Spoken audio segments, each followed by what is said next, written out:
Waalaikumsalam.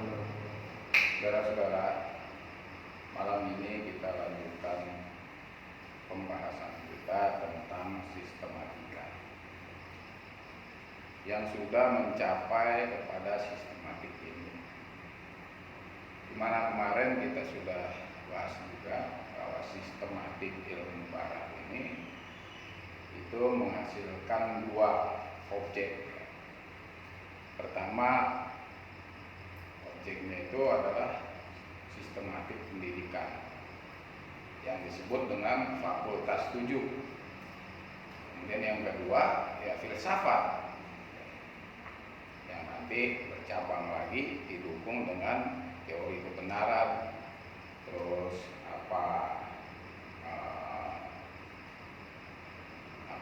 logika dan lain-lain. Nah, jadi jawaban Al-Quran itu bahwa sistematika ilmu ini pada Al-Quran dibagi atau disebut dengan istilah itu tafsir sempit, yaitu yang objeknya adalah alam. Jadi pada malam ini kita masuk kepada tafsir sempit yang pembahasannya itu ada 5 poin,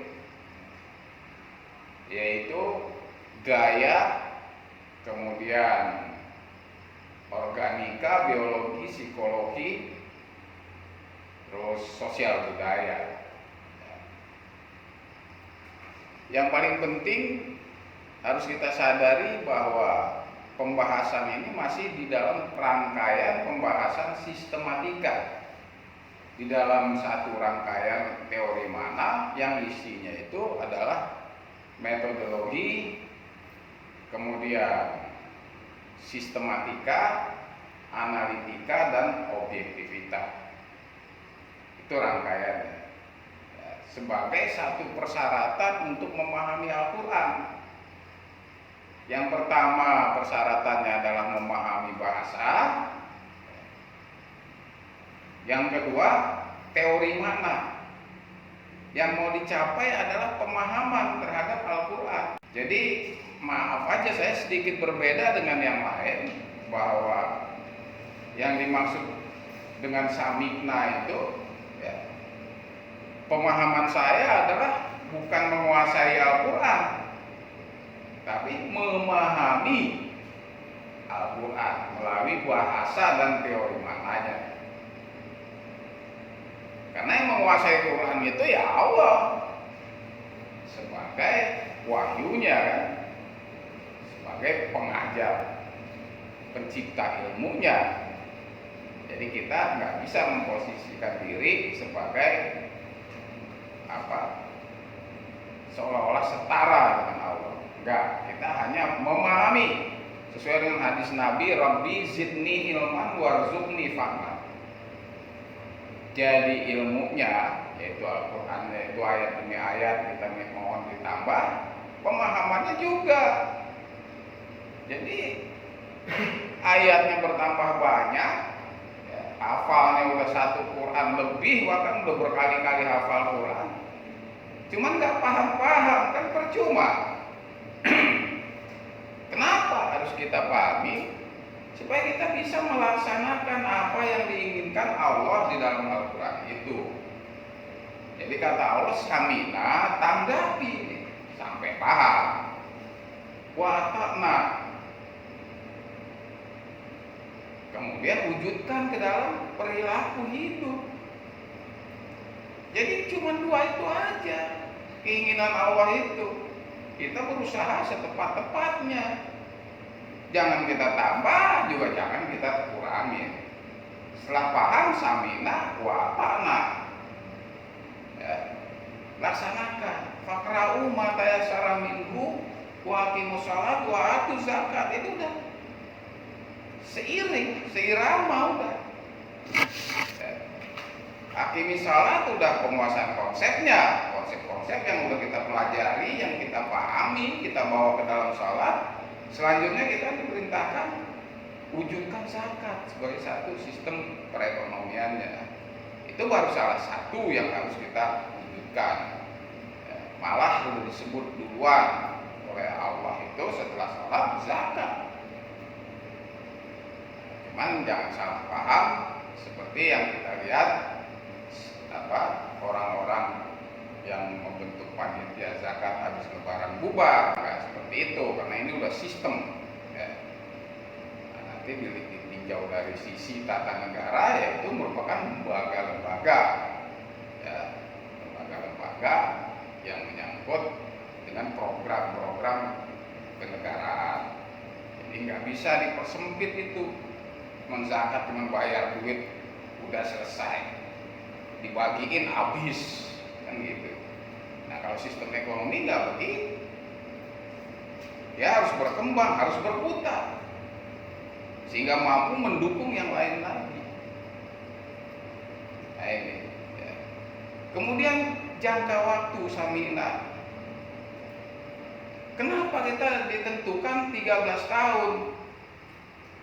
Kalau tujuannya cuma sampai paham, kenapa harus 32 tahun? 23 tahun. 10 tahun ya. 10 tahun, salah 3 tahun kan katanya gitu kan. Jumlah 23. Jadi saya belum ketemu ayat dan atau hadisnya bahwa kita itu sami'na Quran ini 10 tahun. Dan kenyataan yang kita alami udah puluhan tahun kagak bisa-bisa. Karena kita ambisinya itu udah terlalu tinggi, menguasai Quran. Padahal sebenarnya cukup dipahami agar kita tahu apa yang dimaui Allah, laksanakan menurut sunnah Rasul. Contoh pelaksanaannya itu dari Rasul. Gak usah dibikin program lagi yang baru ini baru, seolah-olah kita udah lebih pinter dari yang punya konsep itu sendiri. Yang punya konsep itu Allah, bukan kita. Dia udah persiapkan semua, mateng. Manusia yang mau beriman tinggal melaksanakan, sami'na aja. Selanjutnya apa? Hasilnya radhiyallahu anhum wa radu anhu. Beres jadi. Tapi kalau kita mau tambahin lagi, program yang udah disuruh Allah aja nggak dijalanin, ditambahin lagi dengan program-program baru yang juga sulit juga melaksanakan, nggak membantu malah. Nggak, malah kalau misalnya ada ide baru lagi, bikin ini, bikin itu, kan nggak mendukung dakwah ini menjadi berjalan, atau pembangunan itu dengan ajaran Allah ini menjadi berjalan. Enggak juga sampai sekarang. Udah 50 tahun kok. Nah itu karena kita, maaf ya, saya bukan nyalahin. Saya ini setelah saya kaji menjadi nggak sepaham gitu dengan pemahaman rekan-rekan yang lain bahwa sami'na itu harus 10 tahun, 3 tahun salat, ya kan? Kemudian pembangunannya, atananya 10 tahun. Ya kalau kita misalnya targetnya itu memahami, nggak harus 10 tahun. Hari ini kita dapat satu ayat, kita pahami langsung, kan gitu. Dalam arti kita udah menguasai bahasanya, udah kita pelajari, teori maknanya udah kita pelajari, kita bawa ke dalam ratil sesuai perintah Allah. Hasilnya kita bawa ke dalam salat untuk lebih menguasai konsep-konsep yang tadi kita pelajari. Setelah itu apa isi yang tadi kita pelajari itu dan kita bawa dalam salat itu, itulah yang harus kita bangun. Apana? Nah, di dalam surat Muzammil ayat 20 diberi contoh. Faqra'u ma tayassara minal Qur'ani. Faqra'u ma tayassara minhu, aqimis shalah, atuz zakat. Itu kan baru bagian yang fondasi. Kenapa? Salat itu imaduddin. Bukan cuma salat dari syahadat, ya kan? Salat, saum, zakat, itu yang 5 itu, bunyal Islamu ala khamsin, itu imaduddin. Karena semua berkaitan dengan sholat. Apa imaduddin? Tiang, kalau tiang agama kan gitu. Pondasi tegaknya satu bangunan. Itu imam din. Dinnya itu kan merupakan bangunan Islam. Ya. Jadi kalau udah kita pahami, langsung laksanakan. Sehingga nggak harus nungguin puluhan tahun. Nih, kita nggak tahu berapa puluh tahun lagi ke depan Quran akan berwujud. Tapi kalau misalnya kita pahami hari ini satu ini kita bangun ke dalam sholat, kemudian kita wujudkan lagi. Misalnya la taqrabu zina, misalnya kan kita nggak zina lagi. Itu berarti kita udah tegak. Meskipun baru satu ayat itu Quran udah tegak di dalam diri. Terus seperti itu.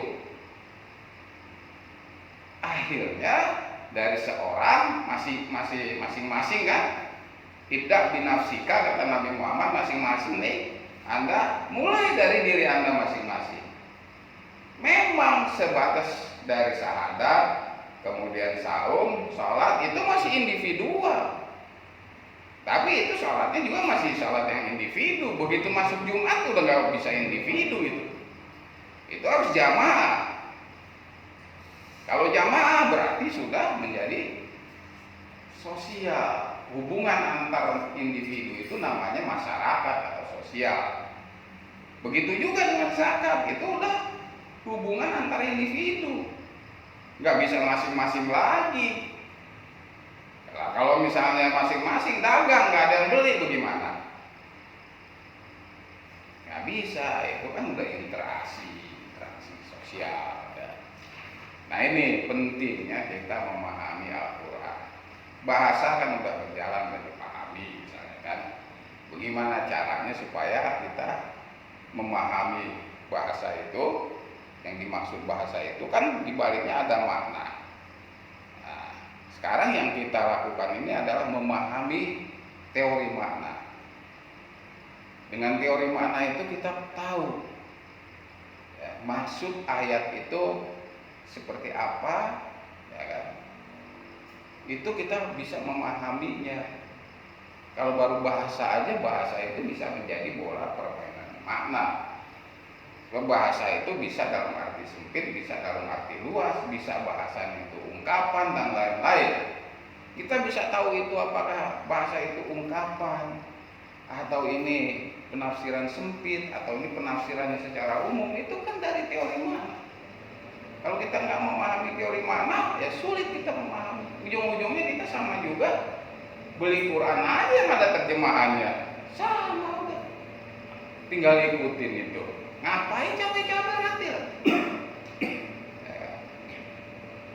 Jadi kalau cuma sekedar seperti apa yang kita lihat itu, nggak usah pusing-pusing, nggak usah belajar, nggak usah ada pesantren, nggak usah yang lain-lain. Udah distandarisasi oleh Departemen Agama itu. Ini maknanya artinya seperti ini, udah ikutin. Kalau kita mau berpegang kepada yang ada. Tapi dari pembuktian studi kita kan banyak hal-hal yang nggak sama gitu. Itulah sehingga studi ini berkembang. Tapi ingat ya, saya bilang, pengamatan saya, kita ini masih sebatas studi, belum dakwah. Kalau dakwah itu berarti kita udah hasil studi, kemudian kita sampaikan bagi wangi walau ayat. Ajak orang supaya hidup dengan Al-Quran. Konsekuensinya bagaimana? Berarti kan kita harus menguasai konsep Al-Quran itu. Bagaimana hidup dengan Al-Quran itu kan harusnya kita udah tahu. Nah kalau sekarang kan masih studi. Kita bikin grup internal. Apa bangsa kita udah ngedengar semua ini? Dan apa kita udah mengajak mereka untuk hidup dengan Al-Quran? Kan baru ngajak ngaji doang. Nah ini, kalau ngajak ngaji mah semua orang udah pada ngaji. Di mana-mana pengajian. Persoalan kita ini hidup dengan, untuk hidup ini apa cuma ngaji doang? Cukup diselesaikan dengan ngaji top gitu loh, selesailah semua. Wah. Ini yang menjadi persoalan. Sehingga menurut pandangan saya ini ya, kita belum dakwah. Kita belum mengajak bangsa kita. Ya kaum ibudullah, wahai bangsaku, mari hidup dengan ajaran Allah. Udah belum diungkapin ke sana? Karena begitu kita berani, maka konsep kita akan ditantang. Apa konsep Anda itu? Ya kan? Mau ngajak kami, ya, untuk hidup dengan ajaran Allah. Itu lebih hebat apa? Nah ini yang saya lihat masih pada ngeri nih. Bukan nggak banyak orang pintar dalam studi Quran, banyak, tapi belum pada berani ya, mengajukan satu konsep untuk mengajak bangsanya. Ini loh yang kita pilih, seperti para nabi dan para rasul. Ya kaum ibudullah, berarti dakwah ini untuk bangsa. Memang dimulainya ibda binafsika, setelah itu ku anfusakum wa ahlikum. Itu dimulai, tapi kan nggak harus 50 tahun. Nggak harus 50 tahun lebih kita memberitahu istri dan anak. Kalau saya dulu udah memahami dan mau berdakwah itu, ya memang anak saya, istri saya dulu. Kalau nggak mau kita pisah. Silahkan masing-masing hidup. Saya udah sampai ngomong begitu. Jadi kalau udah nggak mau, udah nggak mendukung, ya udah, nggak usah. Kita mau terusin juga percuma kan. Jadi itu nggak harus 50 tahun. Hari ini aja kita ngomong. Sampaikan Quran ini. Ini loh yang akan dicapai oleh dakwah Al-Quran. Saya udah nggak bicara studi, dakwah sekarang. Dakwah itu kan mengajak. Kalau studi mah udahlah, udah cukup ini. Udah puluhan ribu udah cukup. Grup-grup WA, ya kan? Grup Facebook, grup Instagram, udah tuh dari mana-mana. Hampir seluruh Indonesia itu udah mewakili lah grup-grup itu. Tapi apa udah ada yang berani mendakwahkan hasil studinya keluar? Nah ini yang paling penting. Sebab begitu dia berani, tanggung jawab. Mana konsep ente? Kalau konsep ente lebih hebat kata Firaun, ya kan? Kepada Musa, ya silahkan aja katanya. Lu manggung dulu.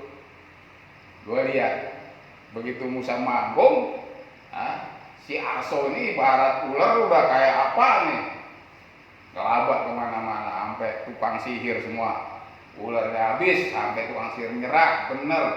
Ini Rabbi Musa ini bener. Akhirnya Firaun subjektifnya naik lagi. Kalau lo mau keluar dari prinsip yang nggak ada, gua salin, gua ini segala macam. Tapi ya, walaupun begitu Firaun tuh masih mau ngasih kesempatan gitu untuk membuktikan dulu, adu dulu secara ilmiah, masih kasih kesempatan. Coba baca di surat Al-Haqqa, surat A'raf dan lain-lain itu jelas. Dan persoalannya adalah bangsa. Untuk bangsa, bukan untuk cuman pribadi toh. Kalau kita kan dipahaminya ini untuk pribadi toh, udahlah. Gak usah mikirin yang macam-macam, pribadinya aja belum beres.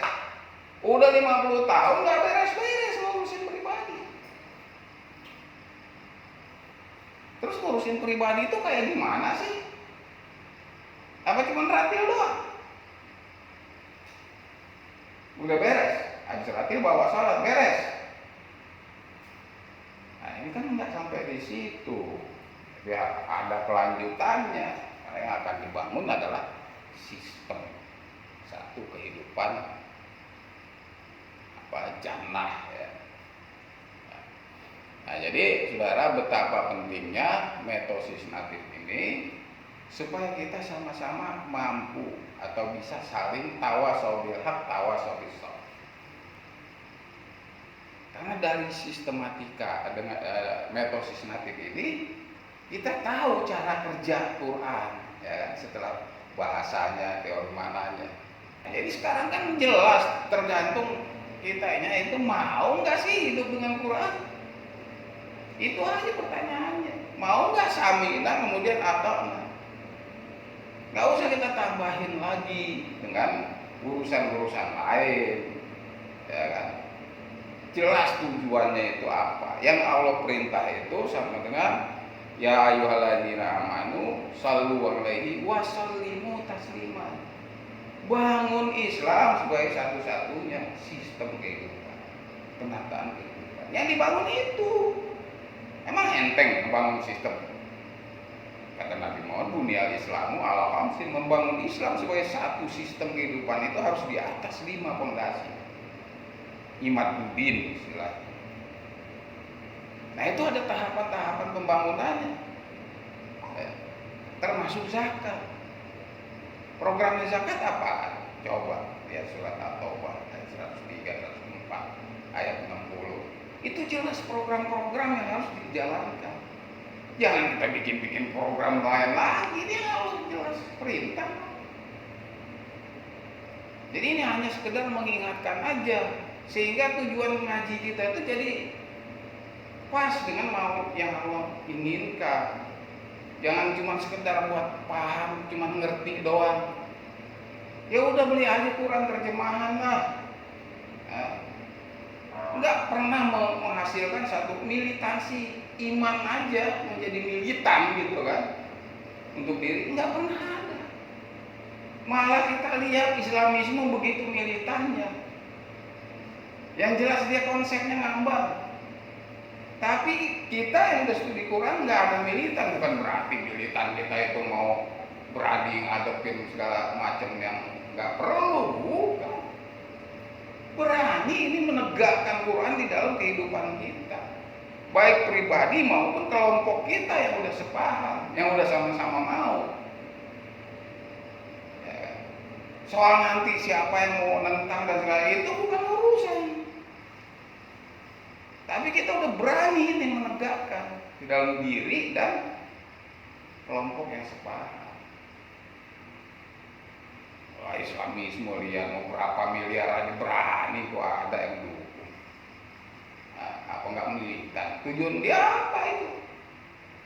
Cuman sekedar dikipasin dengan pahala dosa dengan surga neraka. Kalau mampu ngasih sumbangan lebih gede, ya jelas surga. Kan gitu. Cuman dikipas gitu aja berani sampai miliaran keluar buat ngedukung kegiatan mereka. Kita nggak sampai ke situ. Nah, kenapa? Kita tuh miskin semua. Kenapa miskin? Ya coba aja lihat hadis Nabi, ya kan? Ya Allah, jadikan saya ini miskin, ya kan? Kemudian matikan saya dalam keadaan miskin, bangkitkan saya bersama orang miskin. Itu kan satu petunjuk dari Rasulullah bahwa terkurung kedua ini, ya, sunnah Rasul Muhammad itu pendukungnya orang miskin. Berarti harta kita dari mana untuk membangun? Emang nggak pakai duit? Innallaha astara minal mu'minina anfusahum wa amwalahum. Emang nggak pakai duit? Jelas di situ untuk menegakkan jannah itu bukan cuma sekedar anfus, amwal harus ada. Terus dari mana? Orang jelas ini miskin semua. Nah, itu udah dibikin sistem, ya. Untuk apa? Untuk mengakomodasi harta-harta yang udah mau beriman ini kemudian dikulir, dimanfaatkan itu, dikembangkan. Dari situlah nanti akan menghasilkan harta yang banyak. Kalau bukan pebisnis apa bisa ngerti dia? Yang namanya barokah itu apa? Barokah itu bukan dapat segini, ya udah bersyukur alhamdulillah semoga barokah. Barokah itu sama dengan melimpah. Bagaimana gua dapat seperak bisa jadi 10 perak? Kalau bukan orang bisnis, orang dagang, ngerti nggak? Penting barokah. Barokah apa? Nggak nambah-nambah. Kan gitu. Nah ini, dengan sistem produksi, distribusi, dan konsumsi yang kita pahami, ini bagaimana caranya dengan modal yang segini nih, ini bisa berkembang terus, sehingga mampu menghidupkan, membuat pendukung-pendukungnya ini menjadi sejahtera. Itu berpikir barokah, bukan barokah. Terima seperak, besok habis. Terima 3 juta, habis 3 juta, nggak pernah bertambah. Nah, jadi kalau bukan orang bisnis, nggak ngerti dia barokah itu apa. Nah ini, jadi wawasan Quran itu jangan sampai dikerdilkan. Dengan kita mempelajari metosis natif, nah, kita bisa memahami betapa luasnya, sehingga diukur kemarin udah kita hitung dimensi Al-Quran itu panjang kali lebar kali tinggi ayatnya, itu udah demikian luasnya. Jadi masalah apa yang nggak bisa diatasi oleh Quran? Wasi mengalir, ya, satu wawasan semesta universal yang paling ilmiah, nggak ada tanding. Itu kan pernyataannya Allah. Tapi kalau kita nggak ngerti cara kerjanya, bagaimana bisa dibilang semesta? Wawasan ini semesta itu dari mana? Ya, tapi begitu kita tahu, oh cara kerjanya seperti ini, sehingga wawasan itu bisa menjadi luas. Kalau dengan terjemahan yang ada, bisa nggak kita mendapat pemahaman tentang alam semesta ini? Apa aja yang ada di dalam alam semesta ini? Sulit kan? Dengan cara kerja klasifikasi dan spesialisasi ini, ini bisa berkembang pengetahuan kita. Malam ini kita cukupkan dengan ucapan alhamdulillah. Assalamualaikum warahmatullahi wabarakatuh. Waalaikumsalam warahmatullahi wabarakatuh.